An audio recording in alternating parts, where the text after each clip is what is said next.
Hello दोस्तों, good morning, जोहार, नमस्कार। दोस्तों, इस चैनल के माध्यम से मैं आपको झारखंड का इतिहास करा रहा हूँ। ये तीसरा भाग है। 2 भाग ऑलरेडी कंप्लीट हो चुके हैं और अपलोड किए जा चुके हैं यूट्यूब पर। यदि आपने नहीं देखा है तो प्लेलिस्ट में जा करके आप देख सकते हैं। तो आइए स्टार्ट करते हैं। झारखंड का इतिहास भाग 3। इसमें प्राचीन काल में झारखंड पढ़ेंगे। इसमें जो टॉपिक्स पढ़ने जा रहे हैं उसकी लिस्ट ये है: वैदिक काल में झारखंड, झारखंड और बौद्ध धर्म, झारखंड और जैन धर्म, महाजनपद काल में झारखंड, मगध काल में झारखंड, मौर्य काल में झारखंड, उत्तर मौर्य काल में झारखंड। तो ये सारे टॉपिक्स हम पढ़ेंगे। इन टॉपिक से क्वेश्चंस अक्सर पूछे जाते हैं और जेपीएससी की परीक्षा में, जेएसएससी की परीक्षा में ये सारे टॉपिक्स बहुत ही फेवरेट हैं। ठीक है दोस्तों, तो आइए पढ़ते हैं, स्टार्ट करते हैं। सबसे पहले पढ़ते हैं वैदिक काल में झारखंड। वैदिक काल में झारखंड, वैदिक एज कब से कब माना गया है? वैदिक एज माना गया है दोस्तों 1500 बीसी से 1600 बीसी के कालखंड को वैदिक काल कहा जाता है। वैदिक काल में झारखंड क्षेत्र में असुर, खड़िया और विरहोर जाति की उपस्थिति का पता चलता है। ऋग्वेद में झारखंड का उल्लेख कीकट प्रदेश के रूप में मिलता है। दोस्तों, ये बहुत इंपॉर्टेंट है और ये क्वेश्चन कई बार जेपीएससी ने पूछा है। ठीक है दोस्तों, जेएसएससी में कई बार इस क्वेश्चन को पूछा गया है कि वैदिक काल में झारखंड को किस नाम से उल्लेख मिलता है। ठीक है दोस्तों, ऋग्वेद के अनुसार झारखंड के निवासियों को अनार्य कहा गया है। अनार्य मतलब जो आर्य नहीं है। ठीक है, आप जानते हैं कि 1500 बीसी में, 1500 ईसा पूर्व में आर्यों का आगमन भारत में हुआ था और साथ में ही झारखंड में भी आर्य घुस गए थे। ठीक है, लेकिन जो यहाँ के जो मूल निवासी थे उनको अनार्य कहा जाता था। मतलब आर्यों से इतर, आर्यों के अलावा जो भी थे उनको अनार्य कहा जाता था। ऋग्वेद के अनुसार कीकट प्रदेश के लोग पशुचारक थे और खेती नहीं करते थे। इसमें यहाँ की जनजातियाँ, असुर जनजातियाँ, शिष्णो देवा कहा गया है। ठीक है, यहाँ की जनजातियों को ऋग्वेद में शिष्णो देवा कहा गया। ये भी बहुत इंपॉर्टेंट है। यहाँ की जनजातियाँ विशेष रूप से असुर जनजाति, जो प्रिमिटिव ट्राइब है आज के डेट में, आदिम जनजाति है, इसको ऋग्वेद में शिष्णो देवा कहा गया है। ठीक है, और यहाँ के जो स्थानीय लोग थे, यहाँ की जनजातियाँ थीं, ये पशुचारक थे और खेती नहीं करते थे। ठीक है दोस्तों, अथर्ववेद में झारखंड का जिक्र व्रात्य प्रदेश के रूप में मिलता है। ये भी बहुत इंपॉर्टेंट है। जो भी नाम, अलग अलग नाम से झारखंड का उल्लेख किया गया है अलग अलग वेदों में, तो ये बहुत इंपॉर्टेंट है याद रखना, क्योंकि ऐसे प्रश्न बन जाते हैं। ऐतरेय ब्राह्मण में झारखंड का उल्लेख पुंड्र देश के नाम से मिलता है। तो पुंड्र देश कहा गया है ऐतरेय ब्राह्मण में, तथा संथाल परगना को सूर्य देश के नाम से पुकारा गया है। ठीक है दोस्तों, तो संथाल परगना जो था वो सूर्य देश और जो झारखंड का जो क्षेत्र था वो पुंड्र देश। यहाँ की जनजातियों ने उत्तर भारत में फैल रहे आर्यों का विरोध किया था, क्योंकि दोस्तों आर्य जो थे ये सेंट्रल एशिया से आए थे और ये भारत के उत्तर पश्चिमी हिस्से से इन्होंने प्रवेश किया था और ये पूरे भारत में फैलना चाह रहे थे। जब उत्तर भारत में ये फैल रहे थे तो झारखंड में पहले से मौजूद जनजातियों ने उनका विरोध किया था। अमरनाथ दास की पुस्तक अमरकोश में चाईबासा को श्रीवास कहा गया है। ये बहुत इंपॉर्टेंट है। तो अमर सिंह, इनकी पुस्तक अमरकोश बहुत फेमस है। ठीक है, इसमें झारखंड के चाईबासा को श्रीवास कहा गया है, याद रखेंगे आप। अमरनाथ के अनुसार श्रीवास के राजा नरवहन के पुत्र ललितांग ने चंपा की राजकुमारी से विवाह किया था। ठीक है दोस्तों, श्रीवास यानी चाईबासा के जो राजा थे नरवहन, उनके सुपुत्र ललितांग, इसने चंपा की राजकुमारी से विवाह किया था। ऐतरेय ब्राह्मण के अनुसार उत्तर वैदिक काल में कीकट क्षेत्र में यानी छोटानागपुर के क्षेत्र में चेरो, साबर और अन्य जनजातियों का निवास था, परंतु इस क्षेत्र में आर्यों के आगमन के कारण ये जनजातियाँ छोटानागपुर की ओर पलायन कर गईं। ठीक है दोस्तों, तो पहले जनजातियाँ कीकट क्षेत्र में, छोटानागपुर के कीकट क्षेत्र में इनका निवास था जनजातियों का, लेकिन जब आर्य यहाँ पर आए तो छोटानागपुर खास की तरफ इनका रुख हो गया। मतलब जनजाति छोटानागपुर खास की तरफ मूव की। ठीक है, कीकट थोड़ा सा ऊपर है और छोटानागपुर थोड़ा सा नीचे है, मतलब थोड़ा सा नॉर्दर्न एरिया में कीकट है और उसके थोड़े से सदर्न एरिया में छोटानागपुर है। ठीक है, जो पुराना किकट है वो आज का छोटानागपुर ही है। ठीक है, बस थोड़ा थोड़ा सा भेद है। आइए अब देखते हैं झारखंड और बौद्ध धर्म। दोस्तों, आप जानते हैं कि बौद्ध धर्म के प्रवर्तक कौन थे? गौतम बुद्ध। झारखंड और पश्चिम बंगाल की सीमा क्षेत्र में बौद्ध धर्म से संबंधित विभिन्न अवशेष मिले हैं। तो सीमा क्षेत्र मतलब धनबाद, बोकारो, ये वाला एरिया, जो भी पश्चिम बंगाल से बॉर्डर शेयर करते हैं, जो भी डिस्ट्रिक्ट, तो उन क्षेत्रों में बौद्ध धर्म के कई अवशेष मिले हैं। बौद्ध धर्म के अवशेष मतलब क्या? या तो बौद्ध की मूर्तियाँ मिली होंगी या फिर बौद्ध विहार मिले होंगे। ठीक है, विहार जहाँ पे बौद्ध धर्म के साधु संत जहाँ पे निवास करते थे उनको विहारा कहा जाता था। ठीक है, तो उन सबके अवशेष मिले हैं। इस क्षेत्र से 1919 में शास्त्री ने काले चिकने पत्थर से बने बुद्ध की मूर्ति की खोज की, जिसके दोनों भुजाएं टूटी हुई थीं। ठीक है दोस्तों, तो शास्त्री ने 1919 में झारखंड और पश्चिम बंगाल की सीमावर्ती क्षेत्र से काले चिकने पत्थर से बने बुद्ध की मूर्ति की खोज की। ठीक है दोस्तों, और इस बुद्ध की मूर्ति की दोनों भुजाएं टूटी हुई थीं। इसी क्षेत्र में अष्टभुजी देवी की मूर्ति भी प्राप्त हुई है। दोस्तों, कई बार क्वेश्चन बन जाता है कि अष्टभुजी देवी की मूर्ति कहाँ से प्राप्त हुई थी? तो आपका आंसर होना चाहिए झारखंड और पश्चिम बंगाल की सीमावर्ती क्षेत्र से। इससे साबित होता है कि झारखंड में बौद्ध धर्म का प्रभाव था। तो इन सभी घटनाओं से यह प्रूव हो जाता है कि झारखंड में भी बौद्ध धर्म का प्रभाव था, मतलब झारखंड बौद्ध धर्म से अछूता नहीं था।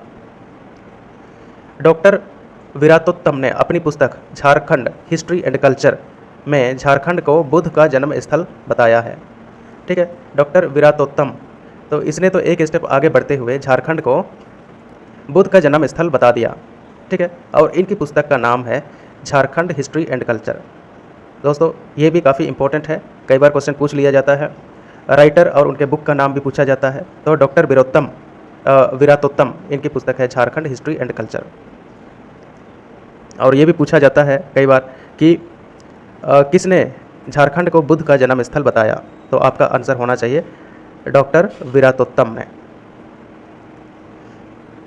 खूंटी जिले के वेलवादाग से बौद्ध विहार के अवशेष प्राप्त हुए हैं। इसकी ईंटें सांची तूप में प्रयोग की गई ईंटों के ही समान हैं। ठीक है दोस्तों, तो वेलवादाग खूंटी में जो स्थित है वेलवादाग गांव, यहाँ से बौद्ध विहार के अवशेष मिले हैं। बौद्ध विहार, जैसे मैं आपको बता चुका हूँ कि बौद्ध विहार क्या होते थे, ये जहाँ पे बौद्ध धर्म के ऋषि मुनि जहाँ पे विश्राम करते थे, जहाँ पे निवास करते थे, उस क्षेत्र को बौद्ध विहार कहा जाता था। ठीक है दोस्तों, और बौद्ध विहार जिन ईंटों से बनाया गया था उसकी ईंटें सांची स्तूप में प्रयुक्त ईंटों के समान ही थीं। तो इससे पता चलता है कि ये जो बौद्ध विहार था ये बौद्ध धर्म से ही संबंधित था। ठीक है, बुद्ध की मूर्तियों के अवशेष गुमला के कटुंगा गांव, चतरा के इटखोरी, राजमहल क्षेत्र के कंकाजोल, पूर्वी सिंहभूम के इचागढ़ आदि से प्राप्त हुई हैं। तो बुद्ध की मूर्तियां कहाँ कहाँ से प्राप्त हुई हैं? गुमला के कटुंगा गांव से, चतरा के इटखोरी से, राजमहल क्षेत्र के कंकाजोल से, पूर्वी सिंहभूम के इचागढ़ आदि से प्राप्त हुई हैं। इन अवशेषों को रांची संग्रहालय में 1984 से संरक्षित किया गया है। ठीक है, तो इन अवशेषों को जो है रांची का संग्रहालय में 1984 से प्रिजर्व किया गया है। चतरा जिला से बुद्ध की 4 मूर्तियां प्राप्त हुई हैं, जो 7वीं शताब्दी की मूर्तियां हैं, अर्थात हर्षवर्धन के समय की मूर्तियां हैं। हर्षवर्धन का शासनकाल कब से कब माना जाता है? 7वीं शताब्दी में इनका शासनकाल था। ठीक है दोस्तों, ज्ञान की प्राप्ति के बाद बुद्ध ने अगले 45 वर्षों तक जिन स्थानों पर उपदेश दिए उनमें से झारखंड भी शामिल है।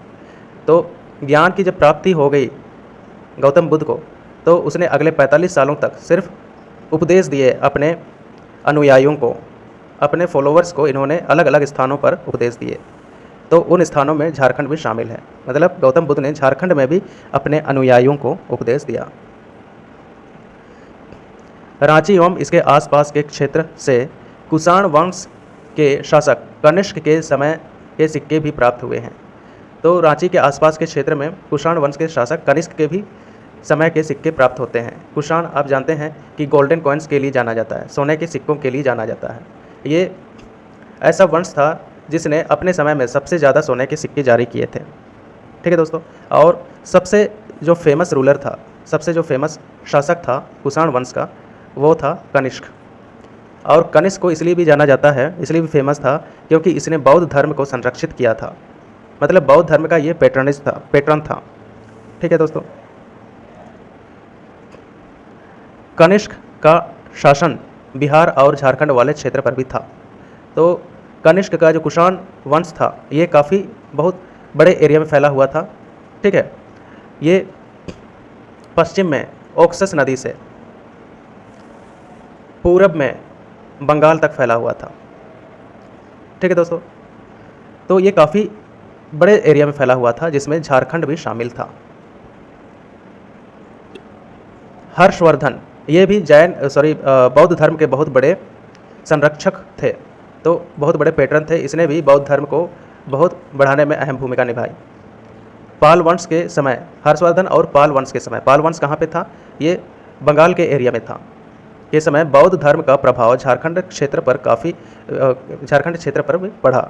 ठीक है दोस्तों, तो हर्षवर्धन और पाल वंश, इन लोगों ने बौद्ध धर्म को संरक्षित किया, बौद्ध धर्म को बढ़ाया और बौद्ध धर्म के हित में बहुत सारे कार्य किए। उनको प्रचार प्रसार करने में इनकी बहुत बड़ी भूमिका रही। तो इसमें झारखंड भी अछूता नहीं था, क्योंकि हर्षवर्धन ने भी झारखंड में बौद्ध धर्म का प्रसार किया, पाल वंश ने भी प्रसार किया। तो इन सारे लोगों ने, इन सारे शासकों ने झारखंड में बौद्ध धर्म का प्रचार प्रसार किया था। आइए अब देखते हैं झारखंड और जैन धर्म। जैन धर्म के जो प्रवर्तक थे, संस्थापक थे, वो कौन थे? क्या आप बता सकते हैं? महावीर जैन। ठीक है दोस्तों, झारखंड का मानभूम क्षेत्र जैन सभ्यता और संस्कृति का केंद्र रहा था। मानभूम क्षेत्र किसको कहते हैं? मानभूम क्षेत्र जो पश्चिम बंगाल से सटे एरियाज हैं झारखंड के, जैसे धनबाद, बोकारो। ठीक है दोस्तों, तो ये सारे क्षेत्रों को मानभूम कहा जाता था। पारसनाथ पहाड़, कंसाई और दामोदर नदी बेसिन से जैन धर्म का प्रसार हुआ था। पारसनाथ पहाड़ कहाँ पे है? गिरिडीह में है, बहुत फेमस है। ठीक है, ये एक तीर्थ स्थल है। कांसाई और दामोदर नदी बेसिन, तो ये सारे जो थे जैन धर्म के सेंटर्स थे, केंद्र थे। अचरंग सूत्र और कौटिल्य की पुस्तकों में झारखंड में जैन धर्म के प्रभाव के बारे में लिखा गया है। अचरंग सूत्र और कौटिल्य की पुस्तकों में लिखा गया है कि जैन धर्म का प्रभाव झारखंड में भी था। इनके अनुसार भगवान महावीर ने झारखंड के लाढ़ा क्षेत्रों अर्थात मानभूम और बंकुरा क्षेत्र का भ्रमण किया था। महावीर जैन ने लाढ़ा क्षेत्रों, जो आज के मानभूम और बंकुरा क्षेत्र के ही दूसरे नाम हैं, इन क्षेत्रों का भ्रमण किया था भगवान महावीर ने। जैन साहित्य के अनुसार 24 तीर्थंकर थे, जिनमें से 20 तीर्थंकरों ने गिरिडीह के पारसनाथ पहाड़ पर मोक्ष की प्राप्ति की थी। तो इनको जो साल्वेशन मिला था, मोक्ष की प्राप्ति हुई थी, गिरिडीह के पारसनाथ पहाड़ पर ही प्राप्ति हुई थी। इसलिए ये एक बहुत ही तीर्थ स्थल माना जाता है। और जो 23वां तीर्थंकर था पार्श्वनाथ, उसने भी पारसनाथ पहाड़ पर ही मोक्ष की प्राप्ति की थी। और कब प्राप्ति की थी? श्रावण सप्तमी के दिन। इसी कारण से श्रावणी सप्तमी के दिन को मेला का आयोजन किया जाता है उस क्षेत्र में। पारसनाथ पर्वत के अलावा कई अन्य स्थानों जैसे पकबीरा यानी पुरुलिया, देवली यानी सरायकेला और घोलमारा यानी धनबाद, पलामू क्षेत्र में भी जैन मंदिर और मूर्तियां मिली हैं। तो इन क्षेत्रों से जैन धर्म से संबंधित अवशेष मिले हैं। तो इससे साबित होता है कि जैन धर्म का प्रभाव झारखंड में भी था। अब देखते हैं महाजनपद काल में झारखंड। महाजनपद काल दोस्तों आप सभी जानते हैं कि भारत में 16 महाजनपद थे और बाकी जो थे वो जनपद थे। जनपद साइज में छोटे थे और महाजनपद साइज में बहुत बड़े होते थे। और इसमें सबसे पूर्वी महाजनपद था वो था अंग। ठीक है दोस्तों, आइए आप देखते हैं। भारत के इतिहास में 600 BC से 400 BC के काल को महाजनपद काल कहा जाता है। BC मतलब हिंदी में ईसा पूर्व। ठीक है दोस्तों, इस काल में 16 महाजनपदों का निर्माण हुआ था। महाजनपद काल के प्रारंभिक समय में झारखंड के संथाल परगना अंग महाजनपद के अंतर्गत आता था। इसको आप नोट कर लेंगे। संथाल परगना का क्षेत्र अंग महाजनपद के अंतर्गत आता था, जो सबसे पूर्ववर्ती हिस्सा था। छोटानागपुर मगध महाजनपद के अंतर्गत आता था, क्योंकि झारखंड का मैप में अगर आप देखने का प्रयास करें इस तरीके से है ना, तो संथाल परगना का क्षेत्र इस एरिया में है। इस एरिया को संथाल परगना कहते हैं।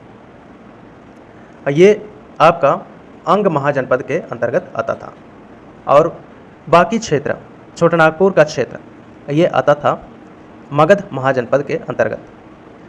क्या आप बता सकते हैं कि महाजनपदों में सबसे पावरफुल महाजनपद कौन था? मगध महाजनपद। अजातशत्रु द्वारा अंग महाजनपद को मगध में विलय करने के बाद संपूर्ण झारखंड मगध के अंतर्गत आया। तो अजातशत्रु ने अपने पिताजी बिंबिसार की पॉलिसी को रिवर्ट कर दिया था। बिंबिसार ने मैट्रिमोनियल अलायंस किया था, लेकिन मतलब शादी करके अपने अगल बगल के जो जनपद थे उनकी राजकुमारियों से शादी करके बिंबिसार ने कई जनपदों को अपने मगध में विलय कर लिया था। लेकिन अजातशत्रु ने अपने पिताजी की नीति को बिल्कुल बदल दिया और उसने हिंसा की राजनीति स्टार्ट कर दी। ठीक है दोस्तों, तो अंग महाजनपद को अजातशत्रु ने मगध में मिला लिया था, जिसके बाद झारखंड भी मगध का हिस्सा हो गया। झारखंड मगध साम्राज्य का दक्षिणी भाग था। इस क्षेत्र में बृहद्रथ वंश के जरासंध का अधिकार था। तो दक्षिणी हिस्सा झारखंड, जो मगध का दक्षिणी हिस्सा में झारखंड था, ठीक है, और इसी हिस्से पर बृहद्रथ का वंश जरासंध का अधिकार था। महाजनपद काल में झारखंड को कीकट के नाम से जाना जाता है। ठीक है दोस्तों, ये भी इम्पोर्टेंट है कि कीकट के नाम से जाना जाता है महाजनपद काल में। अब देखते हैं मगध काल में झारखंड। 16 जनपदों में मगध सबसे समृद्ध और शक्तिशाली था। ये मैं आपको बता चुका हूँ। मगध सबसे पावरफुल था, सबसे समृद्ध भी था। इस काल में हर्यक वंश, शिशुनाग वंश और नंद वंश और मौर्य वंश जैसे शक्तिशाली राजवंशों का उदय हुआ था। तो हर्यक वंश के संस्थापक बिंबिसार थे। शिशुनाग वंश के संस्थापक शिशुनाग थे। नंद वंश के संस्थापक महापद्मानंद थे और मौर्य वंश के संस्थापक चंद्रगुप्त मौर्य थे। मौर्य वंश का सबसे शक्तिशाली शासक अशोक बना। तो इन शक्तिशाली राजवंशों का उदय हुआ था इस काल में, मगध काल में। ठीक है दोस्तों,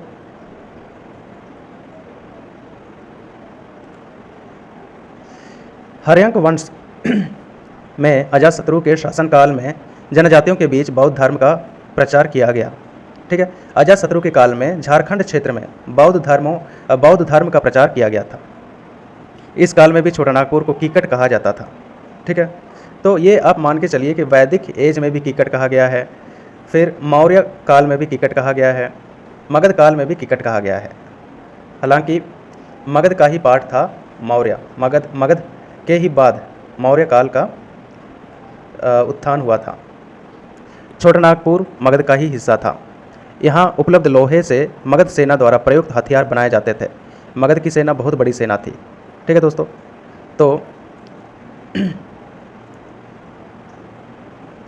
मगध सेना द्वारा जो प्रयोग किए जाते थे लोहे के औजार, लोहे के हथियार, लोहे के तलवार, लोहे के भाले, तो वह लोहा झारखंड से ही प्राप्त किया जाता था, कीकट क्षेत्र से ही प्राप्त होता था। क्योंकि आप जानते हैं कि झारखंड आज भी खनिज संपदा से धनी है। मगध की सफलता में झारखंड क्षेत्र का अहम योगदान रहा था। झारखंड में जंगल भी थे। ठीक है, ये काफ़ी डेंसली फॉरेस्टेड एरिया था, जिसकी वजह से मगध की आवश्यकताएं पूरी होती थी झारखंड क्षेत्र से, चाहे वह खनिज संपदा के मामले में हो, ठीक है, चाहे वह जंगल के मामले में हो। फॉरेस्ट से लकड़ियाँ नाव बनाने के लिए मिलती थी झारखंड क्षेत्र से ही। ठीक है, मौर्य काल में झारखंड, मौर्य काल की स्थापना चंद्रगुप्त मौर्य ने की थी। झारखंड का क्षेत्र मौर्य शासक चंद्रगुप्त मौर्य के शासन के अधीन था। अशोक के 13वें शिलालेख में झारखंड को आटविक प्रदेश कहा गया है। ये आप नोट करेंगे कि अशोक के 13वें शिलालेख। अशोक ने रक्षित को धम्म के प्रचार करने के लिए आठवीं जनजातियों के बीच भेजा था, क्योंकि आठवीं कहा जाता था झारखंड के क्षेत्र को, ठीक है। और अशोक ने धम्म के प्रचार के लिए, धम्म क्या था उनका, उनके उपदेश होते थे अशोक के, उसी को धम्म कहा जाता है, ठीक है।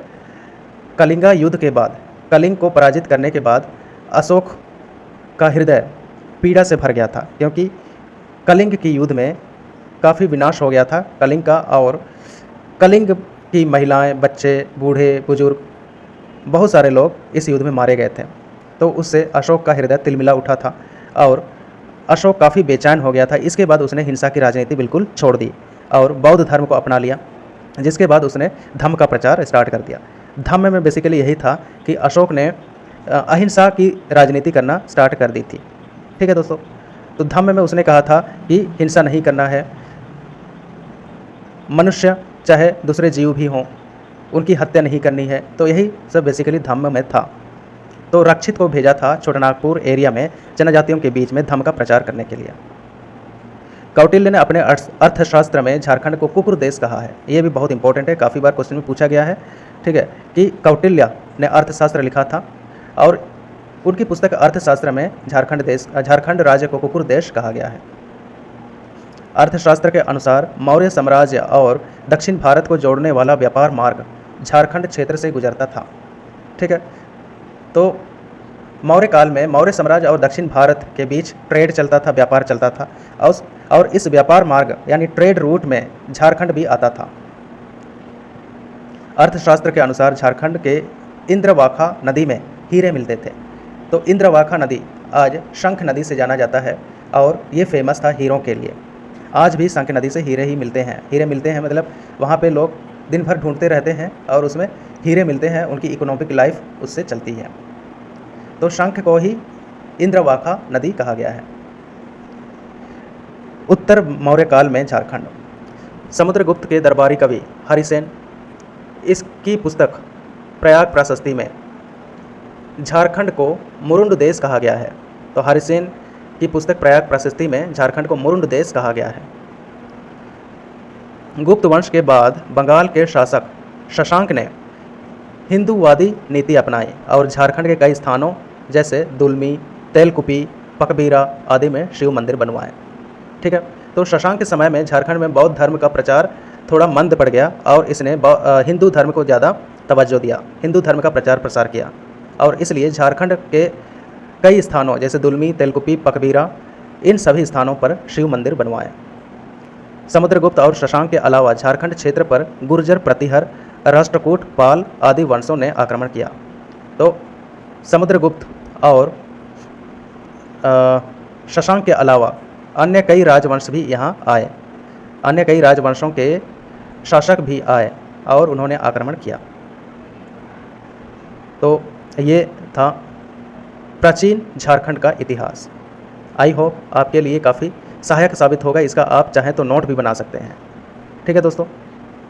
यदि आपको वीडियो अच्छा लगा तो प्लीज़ इस चैनल को सब्सक्राइब कर लें और शेयर ज़रूर करें।